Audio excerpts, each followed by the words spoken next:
Et alors, dans les risques humains, moi, il y a d'autres choses dont j'avais entendu parler aussi et qui sont un peu de la psychologie à mon sens, mais ça va être, tu me dis si j'ai tort, mais laisser traîner des clés USB et rentrer dans des bureaux par exemple de façon totalement illégale, mais laisser traîner des clés USB ou attendre qu'un PC soit ouvert et tout, ça arrive souvent aussi, ça, t'as beaucoup de... Alors, est-ce que ça arrive souvent dans la vraie vie? Je sais pas. Est-ce que Ok, ça arrive souvent dans mon métier, en tout cas au sens très large du test d'intrusion? Oui. ouais, Pourquoi? Parce que ça fait partie des choses qu'on teste. On dit aux gens qu'il ne faut pas brancher de clé USB, mm, mais on leur dit pas souvent pourquoi. On dit mhm, aux gens qu'il faut faire attention à telle ou telle chose, à ce qu'ils disent, à ce qu'ils font, à ce qu'ils se comportent, mais on leur dit pas souvent pourquoi. Et de fait, les gens étant plutôt peu volontaires à faire enfin, à respecter ouais, des contraintes qu'ils comprennent pas, ce qui va se passer, c'est que si on leur dit pas pourquoi, s'ils n'intègrent pas le pourquoi c'est dérangeant, bah, ils vont quand même trouver un moyen. Si je t'empêche de surfer sur Internet comme tu veux, tu vas quand même vouloir surfer sur ouais, Internet comme tu veux. Donc là, l'idée c'est la même. On dit aux gens de ne pas mettre de clé USB. En fait, petite parenthèse, effectivement, c'est parce que le U des USB c'est pour universel et qu'en mm, fait, c'est pas parce qu'il y a un plug USB que en réalité c'est bien une clé USB. ouais, Moi j'en ai qui en fait ressemblent à des clés USB, hein. Tu vas le brancher tout à fait normalement et c'est un clavier et une souris. ouais, C'est ouais, juste, il n'y c'est a pas de touch, programmable, voilà. ouais, Et en fait, enfin, ça n'a rien d'extraordinaire hein, pour nous, mais c'est ça te juste permet de qu'effectivement, c'est reprendre la main, surprenant pour une personne, c'est ça. mm, Je vais envoyer des frappes et en fait, je vais faire en sorte que à distance, je puisse saisir des choses sur ton ordinateur. Voilà. Donc, pour schématiser, en fait, cette clé USB, elle est dangereuse parce qu'elle est porteuse de virus éventuellement, mais elle peut aussi, en fait, ne pas du tout être une clé USB qui fait du stockage. ouais, Et toi, tu vas la brancher, il se passe rien, bon bah c'est pas grave, et puis en fait, au bout de 5 minutes, ça commence à envoyer des frappes clavier, ça va contacter mon ordinateur à moi, et ouais, puis ça va télécharger une charge malveillante qui va s'exécuter, voilà, ça va faire plein de choses. Voilà, pour moi, c'est plutôt pratique. Et ça marche bien parce que les gens sont curieux. ouais, Ça marche bien parce que les gens sont fondamentalement pas disciplinés et que en fait si tu veux qu'une clé USB soit insérée, il te suffit de la mettre à la l'endroit où tout le perdre monde sur est connecté, sur un ouais, parking tranquillement en mettant confidentiel ou photo de vacances ou machin, etc. Ou tu trouves un prénom plutôt basique et en fonction de l'âge des gens qui travaillent là, voilà. mm, Et puis en fait les gens vont au moins parce qu'ils sont gentils la mettre dans leur PC pour vérifier à qui c'est. ouais, ouais, Et déjà, c'est un gros lien. Et donc, ouais, ça existe. C'est des techniques qui se sont vues, hein. C'est des techniques qui se font, mais en fait, je vais pas dire que c'est pas la norme. ok, C'est pas la norme. C'est plutôt des techniques, alors soit avancées, soit très ciblées. Tu vois, il y a pas des groupes d'attaquants qui perdent des clés USB sur tous les parkings du monde. mm, C'est pas comme ça que ça se passe. ouais, ouais. Donc la norme, en fait, ce que tu vas retrouver le plus, donc tu disais le ransomware, on connaît beaucoup. Donc là où il y a une demande d'argent en face. Qu'est-ce que tu vois aussi le plus dans les entreprises? En fait, il y a tout type de piratage, parce que pour répondre à la question, il faut peut-être parler des motivations des attaquants Mhm. et de leurs objectifs, qui Ouais. est peut-être deux choses différentes. On a tout un tas de motivations différentes pour un attaquant. Alors la première auquel on pense, c'est l'argent. Mais on a des motivations idéologiques. Si tu prends des attaquants qui travaillent pour un État, si tu prends des attaquants qui sont, je sais pas moi, j'ai un client qui s'est fait pirater par des antispécistes. D'accord. Lui, il fait du commerce d'animaux, Ouais, il ouais. s'est fait pirater par des antispécistes. Donc là, on est sur de l'idéologie, Ouais. purement. Ce qu'il cherche, c'est pas l'argent du tout. Oui, parce qu'en plus, on a tous vu à l'époque, comment il s'appelait, le fameux groupe avec les masques. L214, je crois. Ouais.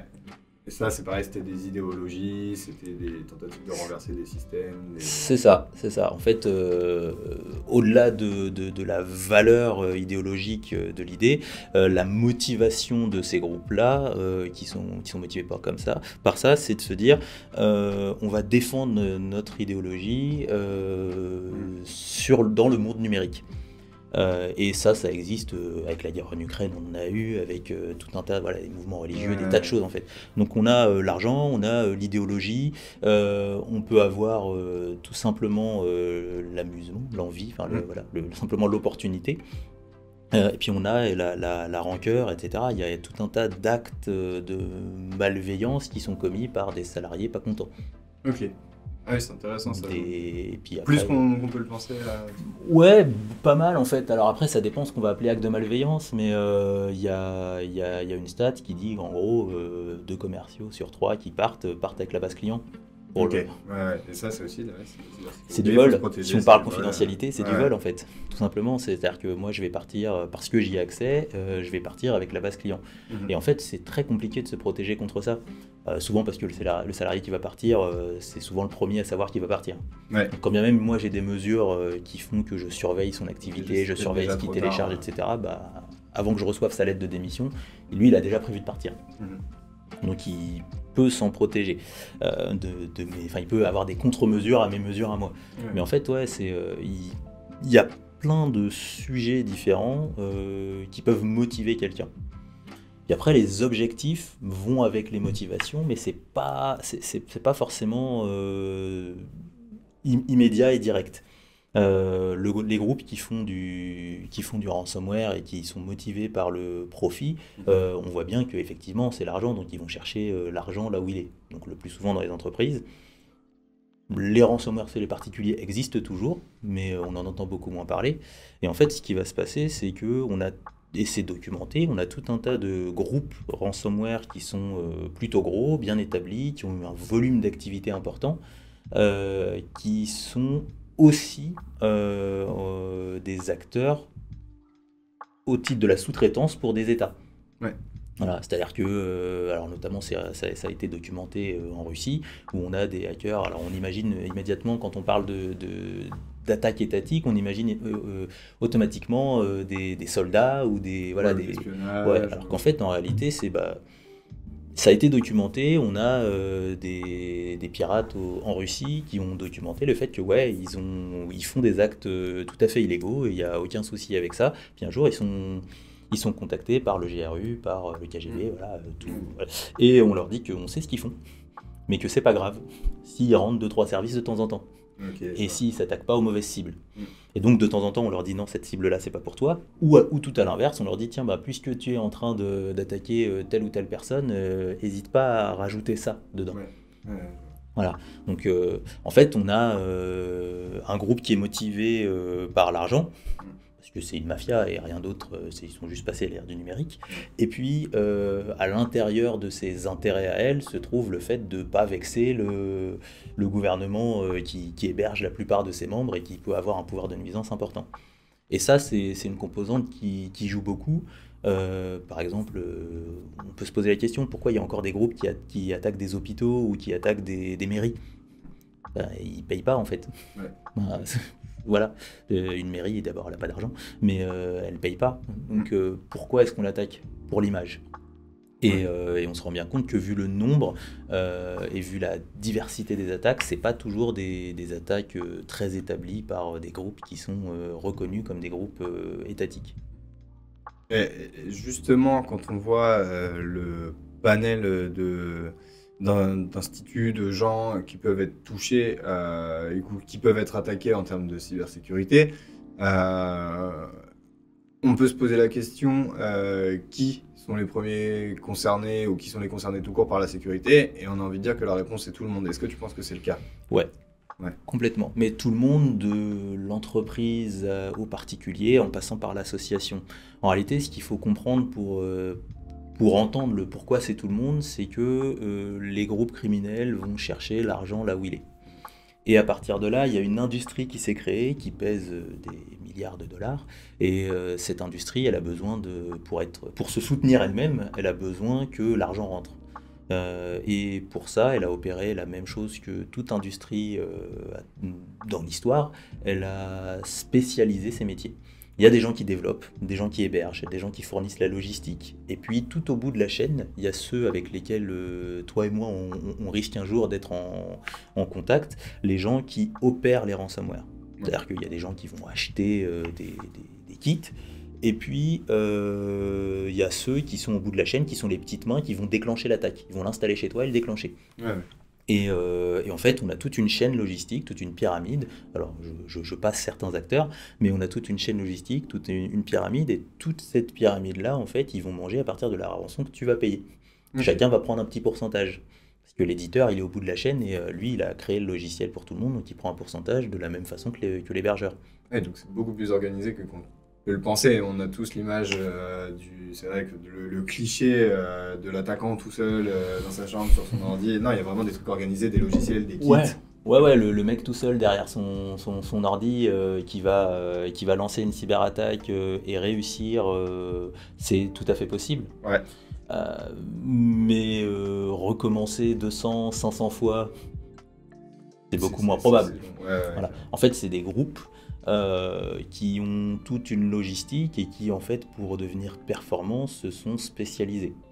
Et la spécialisation leur permet de faire des trucs. Alors, il y a des tas d'exemples hein, dans l'actualité. On a eu, il n'y a pas très longtemps, si, quand même, il y a un an ou deux, on a eu le démantèlement par Europol et la gendarmerie de mémoire d'un système qui s'appelait EncroChat, qui était basé aux Pays-Bas avec des acteurs en France et un peu partout en Europe. C'est un système qui participait à l'écosystème rançongiciel. Et ce qu'il faisait, c'était fournir des téléphones chiffrés qui permettaient la communication gratuitement. Ah ouais, donc ouais, là c'était vraiment une... Très spécialisé, sauf qu'en fait, quand on est un groupe à l'échelle internationale, ça peut aider. Ouais. Alors ça ne servait pas que à ça, parce qu'on peut bien imaginer qu'il y a des tas d'autres personnes qui peuvent profiter d'un téléphone qui est indétectable. Et en fait, il y a des tas de groupes qui font de l'hébergement, il y a des groupes qui font de l'identification de vulnérabilité sur les systèmes, donc qui vont scanner Internet, retrouver des accès, et puis les revendre. Okay. Voilà, donc il y a plein de choses, plein de gens qui font plein de choses, et en fait, une fois qu'on a compris ça, on peut se dire que tout le monde a un intérêt à se protéger, puisque l'attaquant en face, il prend l'argent là où il est. Ouais. Évidemment, il y a des gens qui sont spécialisés. Il y a même eu aujourd'hui avec certains groupes des licences qui sont attribuées en disant là tu peux pas aller au-dessus des PME de plus de 200 personnes, etc. Voilà, donc ça se fait, mais en fait, tout le monde est touché parce que à la fin, il y a toujours un petit acteur qui a un intérêt à le déclencher chez nous parce que c'est sa prime en fait, c'est son cadeau de Noël quoi. Ouais. C'est un iceberg quoi, c'est vraiment un truc qui est organisé avec il y a ceux qu'on voit. C'est une industrie presque. C'est une très grosse industrie, il y a tout en fait. Ok. Voilà, et c'est une chaîne de développement et de mise en application logicielle. Maintenant qu'on a vu un peu tous ces risques, nous, effectivement, on va s'adresser quand même ici, je suppose, beaucoup à un public d'entrepreneurs et qui vont être très intéressés par le fameux ransomware qui est donc très présent en ce moment, ce que tu me disais. Comment, pour les entreprises, un petit peu, on va pouvoir s'en protéger de ce ransomware? Quelles sont les bonnes techniques à adopter? Voilà, comment... Et aussi, pourquoi on voit de plus en plus cette attaque arriver en ce moment sur les entreprises françaises et peut-être partout ailleurs, tu me diras. Partout ailleurs, c'est vraiment partout, c'est vraiment un truc très international. Comme je disais tout à l'heure, on est sur des mafias qui ont en fait compris il y a un petit moment, enfin des groupes criminels qui ont compris il y a un petit moment que racketter des gens à la sortie de l'école c'était sympa, mais que ça demandait beaucoup de logistique et qu'il y avait un taux de retour assez faible parce qu'en fait c'est 1 pour 1. Voilà.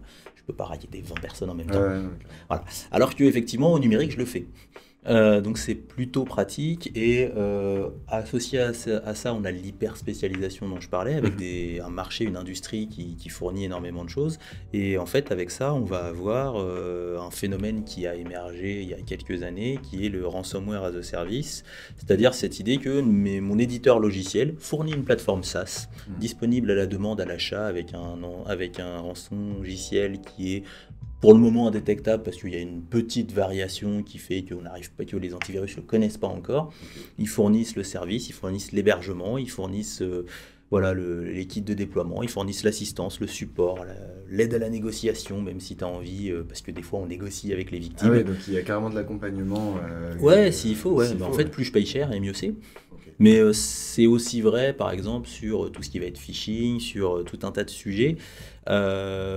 Phishing, C'est alors hameçonnage, c'est-à-dire tout ce qui va consister, alors le phishing c'est plutôt sur les mails, mais tout ce qui va consister à envoyer un faux mail en l'occurrence, dans le but d'obtenir une action. Le plus souvent, cette action, c'est cliquer sur un lien ou qui va m'amener sur une fausse page dans laquelle je vais devoir saisir des informations que l'attaquant intéresse. Alors, le phishing, ça existe sous plein de formes. C'est une forme d'ingénierie sociale dont je parlais tout à l'heure. Ça existe sous plein de formes. On a aussi le vishing avec la voix. Ce qui est très à la mode en ce moment, notamment le CPF, les assurances, etc. Voilà, oui, les fameux appels que tu reçois sur ton téléphone. C'est ça. On a le smishing aussi, très à la mode aussi. Pareil, c'est pourquoi? Parce que les gens reçoivent des colis. Donc tu vas recevoir un lien qui va te dire que ton colis est en attente et qu'il faut cliquer sur tel truc ou rappeler tel numéro. Voilà. Avec des mails qui sont hyper bien faits en plus. Ouais, c'est ça. Mais c'est un mythe en fait, cette histoire du phishing mal fait, avec des fautes d'orthographe et qui veut rien dire. C'est-à-dire que en fait, les attaquants ils sont pas plus idiots que toi et moi, ils savent se servir d'un correcteur, ils savent se servir de l'IA et en fait ils y arrivent. Ils y arrivent. On peut potentiellement le détecter. Je dis pas que c'est parfait, mais ils y arrivent. Et donc voilà, entre le ransomware, le phishing, etc. Alors il y a une certaine porosité parce que les groupes sont spécialisés, mais en fait, pour lancer un ransomware, j'ai besoin que ma charge utile, elle arrive chez la victime. Et pour arriver chez la victime, le plus souvent, je crois dans 80% des cas, le moyen c'est le mail. Voilà. Donc effectivement, on a une certaine porosité parce que pour faire du ransomware, pour déployer du ransomware, dans la majorité des cas, j'ai besoin de passer par un mail. Même si des fois, je passe par un accès que j'ai déjà volé.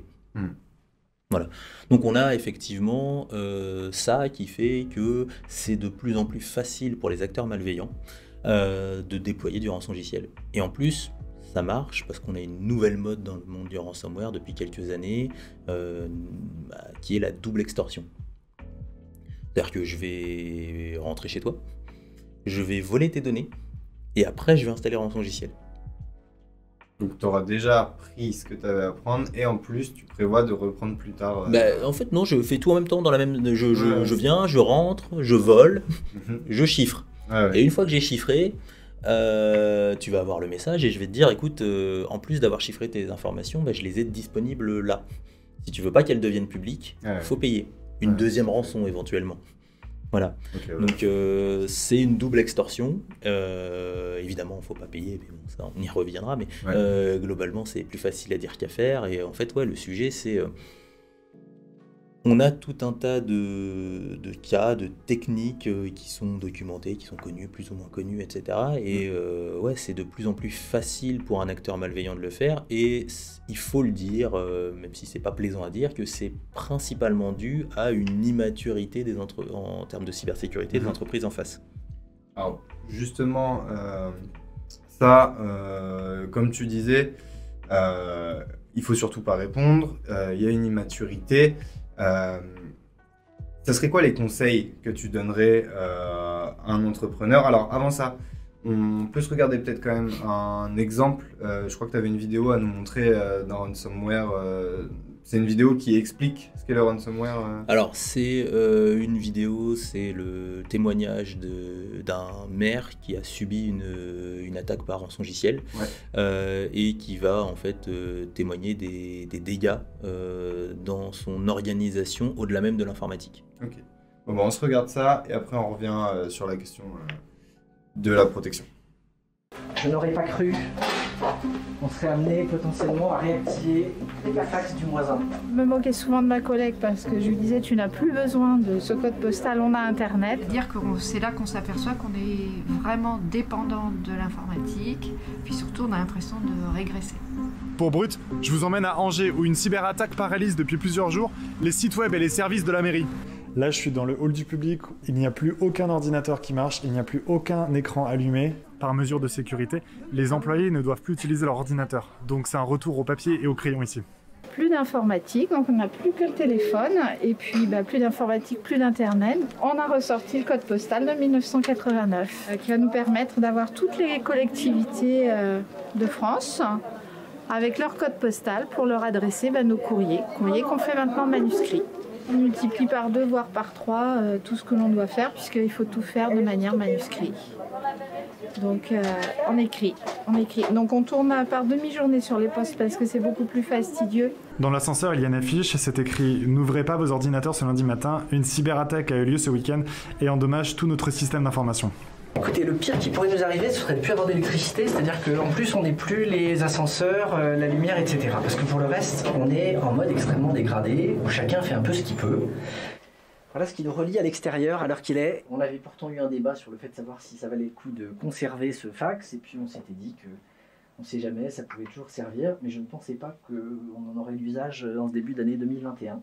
Il sert typiquement, comme hier, à envoyer le dépôt de plainte au procureur, de manière à ce qu'il arrive en temps réel, au lieu d'envoyer quelqu'un pour le porter. La cyberattaque a eu lieu dans la nuit du vendredi 16 janvier au samedi 17 janvier.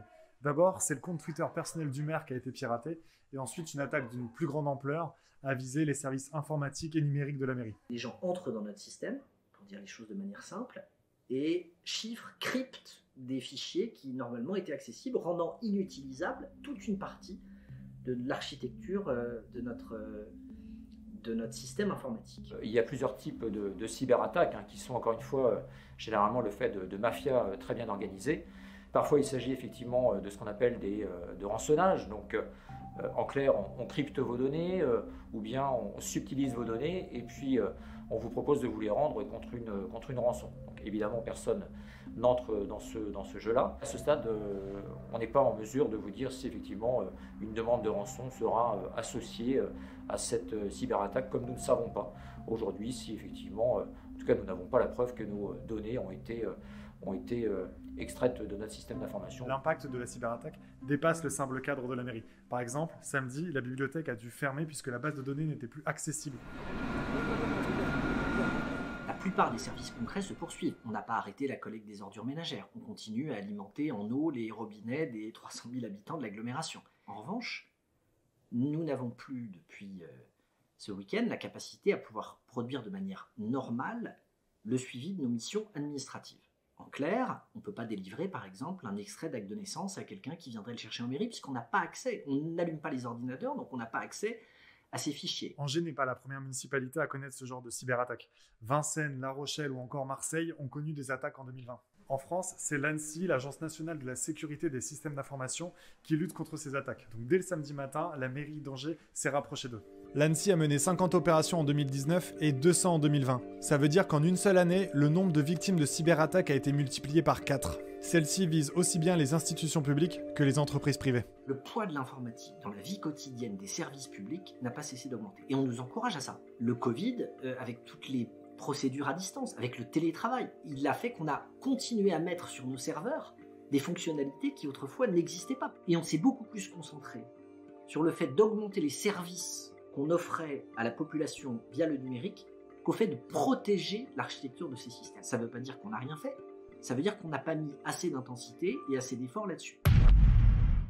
Donc maintenant qu'on voit les dégâts que ça peut causer justement, et ils sont hyper importants, comme tu disais, il ne faut surtout pas répondre à la demande de rançon.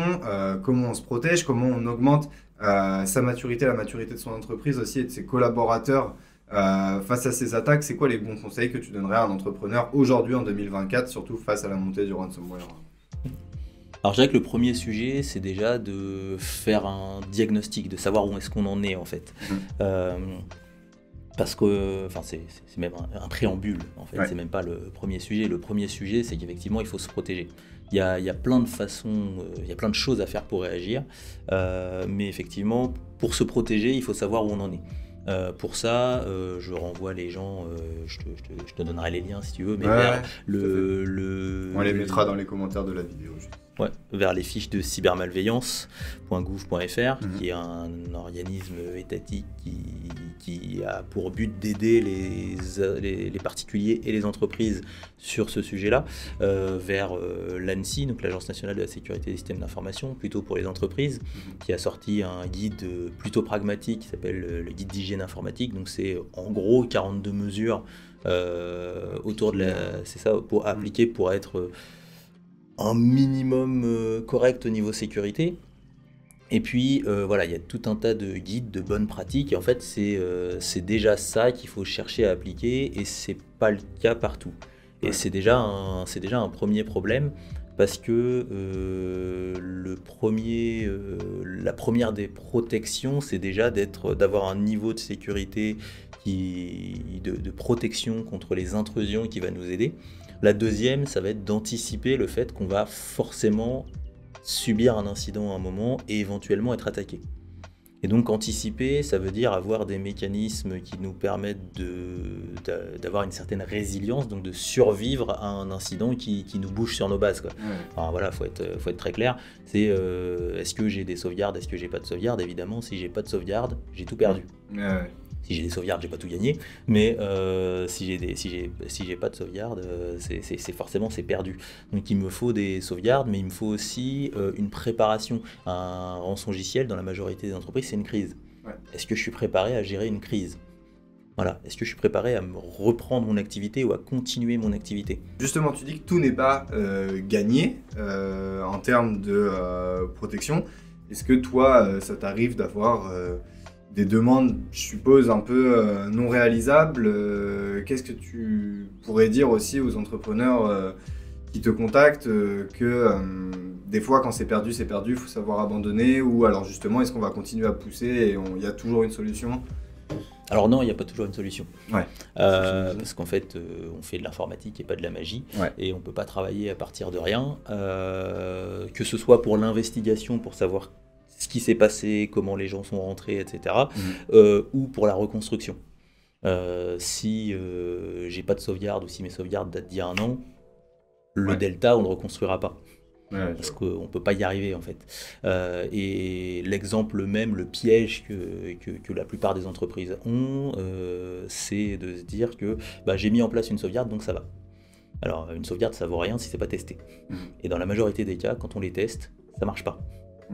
Pourquoi? Parce que moi j'en ai croisé un certain nombre d'entreprises où on a des problèmes sur la sauvegarde qui remontent uniquement au moment où je remonte ma sauvegarde. Donc en fait j'ai une sauvegarde, je prends des exemples que j'ai croisés, j'ai une sauvegarde, mais en fait ça fait 3 semaines qu'il n'y a plus de place sur le disque. D'accord, donc forcément tout arrête d'être chiffré sur la... Il n'y a plus de sauvegarde, en fait, depuis 3 semaines. Voilà, c'est terminé. Ou j'ai la sauvegarde, mais en fait, ça je l'ai eu, on a une sauvegarde d'un logiciel métier, de la base de données, de tout ce qui va avec, mais on n'a pas la clé pour le lancer. En fait, la clé de chiffrement qui chiffre toutes les données, qui empêche que n'importe qui puisse y accéder, elle n'est pas sauvegardée. Donc à partir de là, tout est effacé. C'est perdu. En fait, j'ai toujours mes données, mais je ne peux pas les lire. Ok.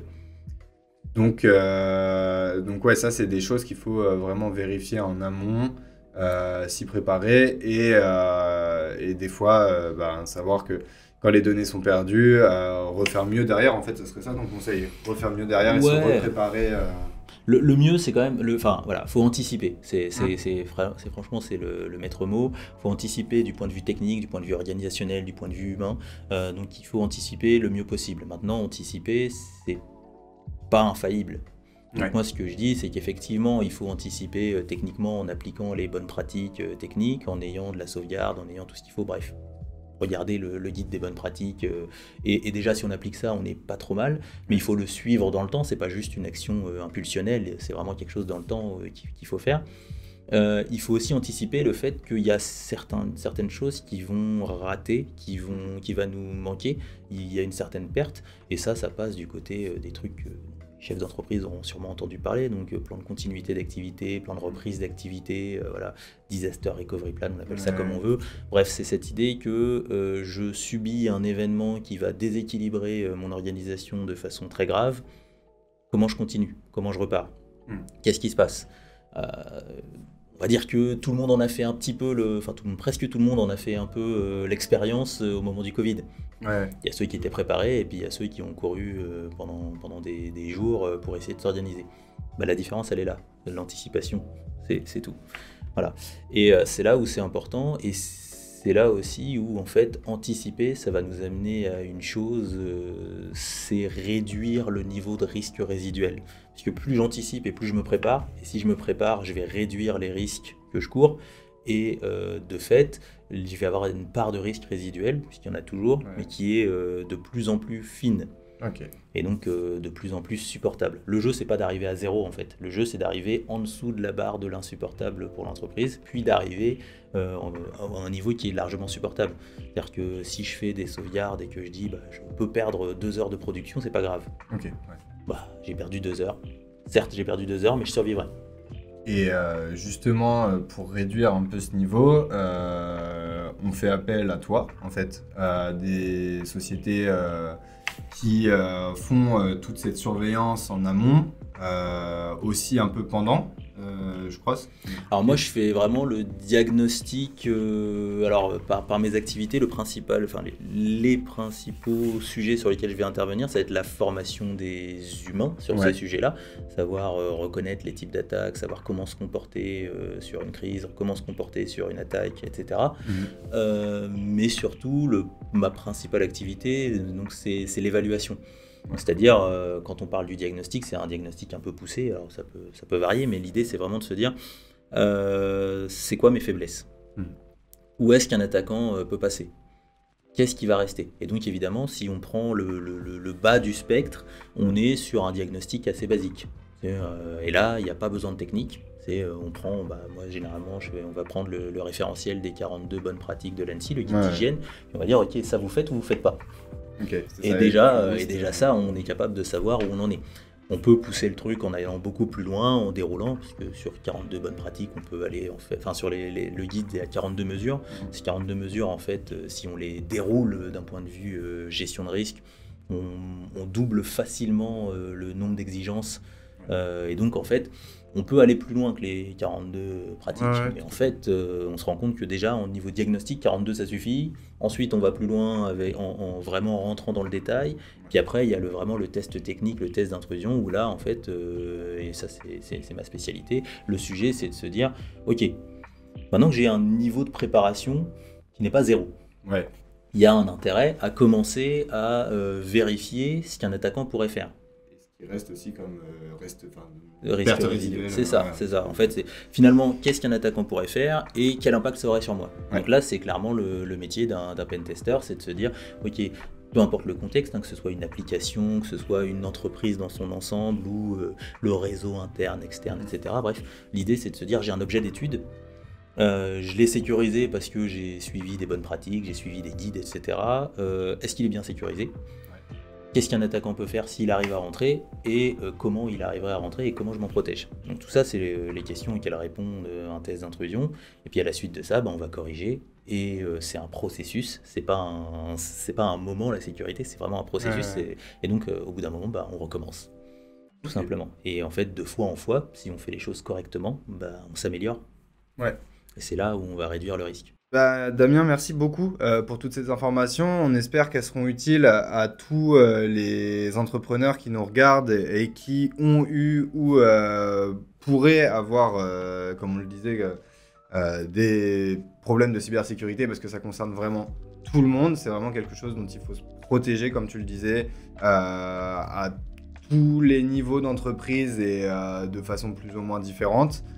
Et donc, on vous laisse aussi le lien vers le site d'Authority Security dans l'espace commentaire. Et puis, on se retrouve à très bientôt pour un nouvel épisode du Shoot.